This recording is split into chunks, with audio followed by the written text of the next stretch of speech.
பாட்டாளி மக்கள் கட்சி தொடங்கி கிட்டத்தட்ட 36 ஆண்டுகள் ஆகின்றன. 36 ஆண்டு காலம் கடுமையாக நம்முடைய பயணம் இருந்து வருகிறது. கட்சியை நம்முடைய இனமான காவலர், சமூக நீதி போராளி மருத்துவர் ஐயா அவர்கள் தொடங்கி நம்மை வழிநடத்திக் கொண்டிருக்கின்றார்கள். மருத்துவர் ஐயாவுடைய கொள்கை சமூக நீதிக்காக தொடங்கப்பட்ட கட்சி பாட்டாளி மக்கள் கட்சி. அந்த வகையில் நம்முடைய பயணம் நீண்ட பயணம், கடுமையான பயணம், கரடு முரடான பாதைகளில் நாம் கடந்து வந்தோம். நம் கட்சி தொடங்கிய நோக்கமே நமக்கும் ஆட்சி அதிகாரம் வர வேண்டும். நமக்கு ஆட்சி அதிகாரம் வந்தால்தான் தமிழ்நாட்டின் பிரச்சனைகளை தீர்க்க முடியும். ஐயா அவர்கள் கட்சி தொடங்குவதற்கு முன்பாக வன்னிய சங்கத்தை தொடங்கினார். வன்னிய சங்கத்தை வைத்து எத்தனையோ போராட்டங்களை நடத்தினார். ஆர்ப்பாட்டங்கள், போராட்டங்கள், சாலை மறியல், ரயில் மறியல், பஸ் மறியல், பட்டநாமம், தூக்கு கயிறு என்றெல்லாம் எத்தனையோ போராட்டங்கள் நடத்தினார். ஆனால் அதற்கு பலன் கிடைக்கவில்லை. பலன் கிடைக்கவில்லை என்றால் ஒவ்வொரு முறையும் அப்போ இருந்த ஆட்சியாளர்களை சந்தித்து எங்களுக்கு சமூக நீதி கொடுங்கள், வழங்குங்கள்.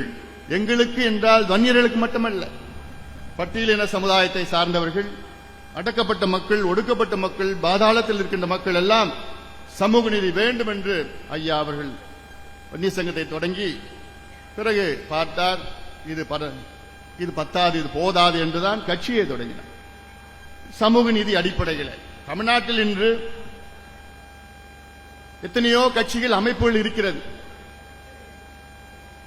சமூக நீதி அடிப்படையில் ஒரு சிலர் சமூக நீதிக்கு ஆதரவாக இருப்பார்கள், ஒரு சிலர் சமூக நீதிக்கு எதிராக இருப்பார்கள். ஆனால் மூன்றாவது வகை ஒன்று இருக்கிறது தமிழ்நாட்டில். எந்த வகை தெரியுமா? இதுதான் திமுகவுடைய வகை. சமூக நீதி, சமத்துவம், சனநாயகம், சாதி ஒழிப்பு என்றெல்லாம் பேசுவார்கள். முற்போக்கிய சிந்தனைகள் எல்லாம் பேசுவார்கள். தந்தை பெரியார் வாரிசு என்று பேசுவார்கள். ஆனால் நடைமுறைப்படுத்து என்றால் அதை செய்ய மாட்டார்கள். இவர்கள் என்னை பொறுத்தவரை சமூக நீதிக்கு துரோகிகளாக நான் பார்க்கின்றேன். திமுக ஆட்சி இன்று சமூக நீதியுடைய துரோகியா நான் பார்க்கின்றேன். சமூக நீதி பற்றி பேசுவதற்கு தகுதியற்றவர்கள் முதலமைச்சர் ஸ்டாலின் அவர்களும் திமுகவும்.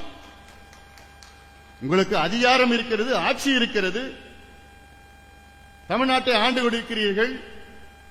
உங்களுக்கு 40 மக்களவை உறுப்பினர்கள் தமிழ்நாடு கொடுத்திருக்கிறது. மாநிலங்களவையில் உங்களுக்கு 12 உறுப்பினர்கள் இருக்கின்றார்கள்.